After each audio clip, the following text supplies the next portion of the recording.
आज हम लोग कहानीकार परिचय के बारे में जानते हैं। तो सबसे पहले दही वाली मगम्मा जो हैं उनके लेखक श्रीनिवास जी हैं। दही वाली मगम्मा कहानी के लेखक श्रीनिवास जी हैं, जिनका पूरा नाम मास्ती वेंकटेश अर्धयंगार है। यानी श्रीनिवास जी का पूरा नाम जो है मास्ती वेंकटेश अर्धयंगार है और इनका जन्म 6 जून 1891 ईस्वी कोलार कर्नाटक में हुआ था। यानी श्रीनिवास जी का जन्म 6 जून 1891 ईस्वी को कोलार कर्नाटक में हुआ था, लेकिन ये अब जीवित नहीं है, इनका देहावसान हो चुका है। वे कन्नड़ साहित्य के कौन से भाषा के, तो जो श्रीनिवास जी हैं कन्नड़ भाषा के साहित्य के सर्वाधिक प्रतिष्ठित रचनाकारों में से एक हैं। ये कौन से भाषा के? कन्नड़ भाषा के। एक कविता, नाटक, आलोचना, जीवन चरित्र आदि साहित्य भी प्रायः सभी विद्याओं में उल्लेखनीय है। इनका जो लिखा गया है बहुत ही महत्वपूर्ण है। और ये जो राइटर हैं श्रीनिवास जी, जिनको सन्ना केथुगुलु एक कहानी है उस पे इनको साहित्य अकादमी पुरस्कार से 1968 ईस्वी में पुरस्कृत किया गया था। यानी ये क्वेश्चन अक्सर पूछता है कि मतलब कि श्रीनिवास जी को कौन से कहानी पे आपका साहित्य अकादमी पुरस्कार मिला था, तो सन्ना केथुगुलु 1968 ईस्वी में। और इनको ज्ञानपीठ पुरस्कार भी प्राप्त है। यह कहानी जो है कन्नड़ कहानी नेशनल बुक ट्रस्ट इंडिया से लिया गया है। ये पूछता है कि दही वाली मगम्मा जो कहानी है ये कहाँ से लिया गया है, तो ये जो है आपका नेशनल बुक ट्रस्ट इंडिया से लिया गया है। और इस कहानी के अनुवादक जो हैं B.R. नारायण हैं। B.R. नारायण कहने का मतलब क्या है? ये जो श्रीनिवास जी हैं जो दही वाली मगम्मा कहानी को कौन से भाषा में, तो कन्नड़ भाषा में लिखे थे, लेकिन कन्नड़ से हिंदी भाषा में कन्वर्ट करने वाले जो व्यक्ति हैं उनका नाम है B.R. नारायण। B.R. नारायण। ये जो है दही वाली मगम्मा ये आपका क्या है कि एक महिला हैं जिनके बारे में आपको बताया गया है, जो कि हर घर की एक कंडीशन है। तो इसकी प्रमुख पात्रा कौन कौन है? दही वाली मगम्मा जो है जिसकी प्रमुख पात्रा में मगम्मा है, मगम्मा का पुत्र वधू नजम्मा है और माजी हैं, फिर है रंगप्पा है, गांव का ही लड़का एक है जिसका नाम है रंगप्पा, और मगम्मा का बेटा है और मगम्मा का पोता है। तो ये श्रीनिवास जी जो हैं इनके बारे में आपको बताया गया। तो याद रखना है कि श्रीनिवास जी का जन्म 6 जून 1891 कोलार कर्नाटक में हुआ था, लेकिन ये अभी जिंदा नहीं है, इनका देहावसान हो गया है ना। जिनका पूरा नाम क्या था? मास्ती वेंकटेश अर्धयंगार। इनको सन्ना केथुगुलु पर साहित्य अकादमी पुरस्कार से पुरस्कृत भी किया गया है 1968 में। और ये जो दही वाली मगम्मा कहानी है वो आपका नेशनल बुक ट्रस्ट इंडिया से लिया गया। किससे? नेशनल बुक ट्रस्ट इंडिया से लिया गया है। और इसके अनुवादक जो थे आपका B.R. नारायण है। कौन है? B.R. नारायण है। चलिए हम लोग दही वाली मगम्मा के बाद हम लोग देखते हैं ढहते विश्वास कि ढहते विश्वास क्या है और उनके लेखक कौन है उनके बारे में, है ना। चलिए तो देखते हैं ढहते विश्वास। ढहते विश्वास जो है उसके लेखक सात कौड़ी होता। ढहते विश्वास जो कहानी है उसके लेखक क्या है? सात कौड़ी होता। और ये सात कौड़ी होता जो हैं वो आपका उड़िया के प्रमुख कहानीकार हैं, उड़ीसा के प्रमुख कहानीकार हैं, जिनका जन्म 29 अक्टूबर 1929 ईस्वी मयूरभंज उड़ीसा में हुआ था। यानी सात कौड़ी होता जी जो हैं जिनका जन्म 29 अक्टूबर 1929 ईस्वी में मयूरभंज उड़ीसा में हुआ था। अब तक इनका 1 दर्जन से भी अधिक पुस्तकें प्रकाशित हो चुकी है। और होता जी जो भुवनेश्वर में भारतीय रेल यातायात सेवा के अंतर्गत ये जो हैं आपका भुवनेश्वर में भारतीय रेल यातायात के अंतर्गत रेल समन्वय आयुक्त एवं उड़ीसा सरकार के वाणिज्य एवं यातायात विभाग में भी सचिव रह चुके हैं। और ये इसके साथ साथ उड़ीसा राज्य के परिवहन निगम में भी, उड़ीसा राज्य जो है उसके परिवहन निगम में भी ये आपका अध्यक्ष रह चुके हैं। इनका जो कथा है साहित्य की उड़िया की यानी उड़ीसा के जीवन गहरी आंतरिकता के साथ प्रकट किया गया। ये उड़ीसा की एक कहानी को बताए हैं जो कि गहरी जीवन के साथ जुड़ा हुआ है, उसके आंतरिकता के साथ जुड़ा हुआ उसके बारे में बताए हैं। और यह कहानी राजेंद्र प्रसाद मिश्र द्वारा संपादित है। और ये जो कहानी है यानी कि किनके द्वारा, कहने का मतलब ढहते विश्वास जो कहानी लिखा गया था कौन सी भाषा में? उड़िया भाषा में लिखा गया था, लेकिन उड़िया भाषा से हिंदी भाषा में कन्वर्ट करने वाले का नाम है राजेंद्र प्रसाद मिश्र, है ना। एवं अनुदित उड़िया की चर्चित कहानी ये कहाँ से लिया गया है? तो ये विभूति प्रकाशन दिल्ली से लिया गया। एक कहानी जो ढहते विश्वास है वो कहाँ से लिया गया है?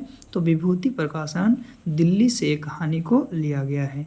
जिसकी प्रमुख पात्रा कौन है? तो इसकी प्रमुख पात्रा लक्ष्मी है, लक्ष्मी का पति लक्ष्मण है, लक्ष्मी का पुत्र अच्युत है, इस पड़ोस का लड़का जो है गुणनिधि है, यानी पड़ोस के लड़का का नाम क्या है, गुणनिधि है। और गुणनिधि का दोस्त है चंद्रा, शंकर, मंकरा, ये सब इनके दोस्त हैं।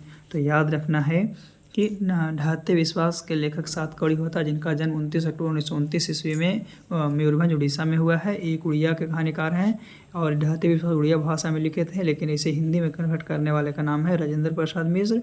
और ये जो कहानी है आपका कहाँ से, तो विभूति प्रकाशन दिल्ली से लिया गया है। किससे, विभूति प्रकाशन दिल्ली से लिया गया है। तो ये ढहते विश्वास। ऐसे आपको वर्णिका में आपका टोटल 5 टॉपिक है। टोटल कितने टॉपिक है, 5 टॉपिक, जिसके हम लोग कविता कहानीकार परिचय करा रहे हैं। तो पहला था दही वाली मगम्मा, जिनके लेखक कौन थे, तो श्रीनिवास जी थे, उनके बारे में बताया गया। दूसरा है ढहते विश्वास, तो ढहते विश्वास के लेखक सात कौड़ी होता जी हैं, जिनके बारे में बताया गया है।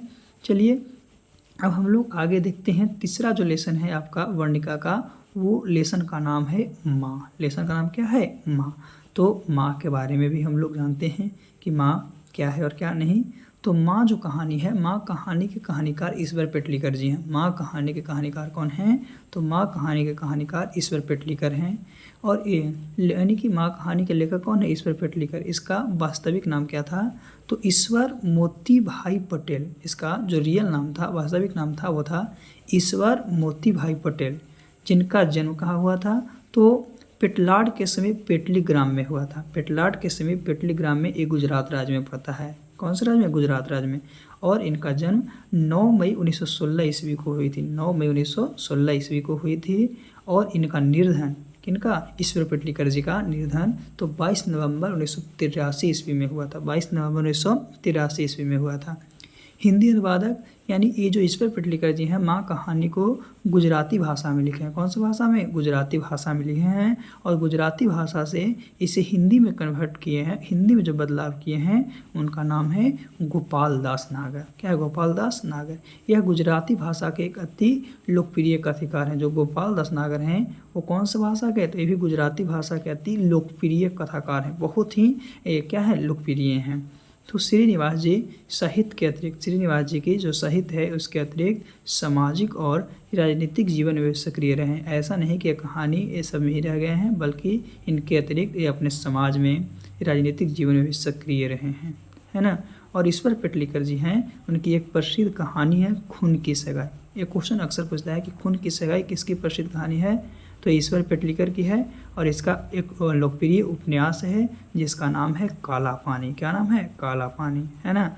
और इस लेसन में बताया गया है कि माँ का प्रेम उस बच्चे के प्रति अधिक होता है जो सबसे छोटा होता है। घर में जो सबसे छोटा होता है उसके प्रति माँ का प्यार बहुत अधिक होता है। इस लेसन में यही बताया गया, माँ में ईश्वर पेटलीकर के द्वारा लिखा गया जिसमें। तो इस लेसन की प्रमुख पात्रा कौन है, मंगू है, जिसकी उम्र 12 वर्ष है। मंगू है जिसकी उम्र 12 वर्ष है। मंगू की माँ है, मंगू की बड़ी बहन है जिसका नाम कम्मू है ना। मंगू के 2 बड़े भाई हैं जो शहर में कमाते हैं, नौकरी करते हैं। और मंगू की गांव की एक लड़की है कुसुम। मंगू की ही गांव की एक लड़की है कुसुम, उसके बारे में कहा गया है। तो याद रखना है कि माँ कहानी के लेखक ईश्वर पेटलीकर हैं, जो कि कौन सी भाषा से अनुदित है, तो ये आपका गुजराती भाषा से अनुदित है। और इसे गुजराती भाषा से हिंदी में कन्वर्ट करने वाले का नाम है गोपाल दास नागर। कौन सा, गोपाल दास नागर। और ईश्वर पेटलीकर की प्रसिद्ध कहानी कौन है, तो खून की सगाई। और इसका लोकप्रिय उपन्यास कौन है, तो काला पानी। और इसमें क्या बताया गया है कि माँ का प्रेम जो है उस बच्चे के लिए, यानी उस बच्चे के प्रति अधिक होता है जो सबसे छोटा होता है। तो भी हम लोग 3 लेसन के बारे में जान चुके हैं। पहला दही वाली मगम्मा, दूसरे ढहते विश्वास और तीसरा माँ। चलिए अब हम लोग आगे चौथे लेसन की बात करते हैं, उनके कहानीकार की चर्चा करते हैं। तो चौथा है नगर। नगर जो है, नगर का कौन है, तो सुजाता। नगर के लेखक कौन है, सुजाता, जिनका वास्तविक नाम है सुजाता रंगराजन। सुजाता रंगराजन, यानी सुजाता रंगराजन जो है आपका सुजाता का वास्तविक नाम है, जिनका जन्म तमिलनाडु के चेन्नई में हुआ था। तमिलनाडु के चेन्नई में हुआ था 3 मई 1935 ईस्वी को। 3 मई 1935 ईस्वी को। और इनकी मृत्यु 27 फरवरी 2008 ईस्वी को हुई है। 2008 ईस्वी को। ये हिंदी अनुवादक के एन जमुना जो हैं आपका कहानी के स्रोत जो है आपका नेशनल बुक ट्रस्ट इंडिया से लिया गया है। कहाँ से, नेशनल बुक ट्रस्ट इंडिया से लिया गया। यानी जो नगर कहानी है, नगर कहानी का अनुवादक के एन जमुना है। ये कहाँ से लिया गया है, तो नेशनल बुक ट्रस्ट इंडिया से लिया गया है। यह तमिल साहित्य के एक प्रमुख लेखक हैं। और सुजाता जी जो हैं तमिल के बहुत ही अच्छे लेखक हैं। इनकी प्रमुख पात्रा कौन है? तो इनकी प्रमुख पात्रा में पंपत्ति है, जिसकी उम्र लगभग 12 वर्ष है। पंपत्ति की माँ है जिसका नाम है बल्ली मम्माल, और बड़े डॉक्टर हैं जिनका नाम है धन संरेखन। इसके बारे में बताया गया है।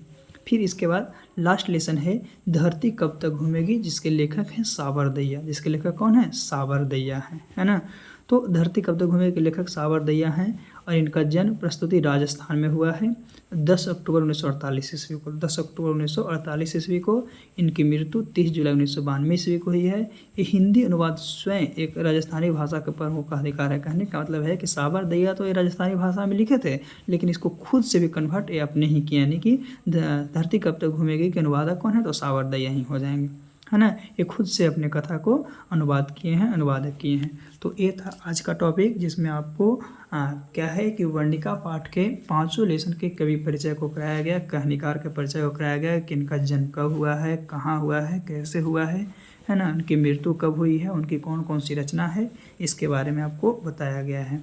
तो आज के लिए हम लोग इतना। अगले वीडियो में हम लोग इसके ऑब्जेक्टिव प्लस सब्जेक्टिव के बारे में जानेंगे, यानी कि 3 वीडियो के माध्यम से आपको पूरा ये बता दिया जाएगा, यानी कि फर्स्ट 3 लेसन, उसके बाद फिर 3 लेसन ऑब्जेक्टिव प्लस सब्जेक्टिव के साथ आपको पूरा करा दिया जाएगा।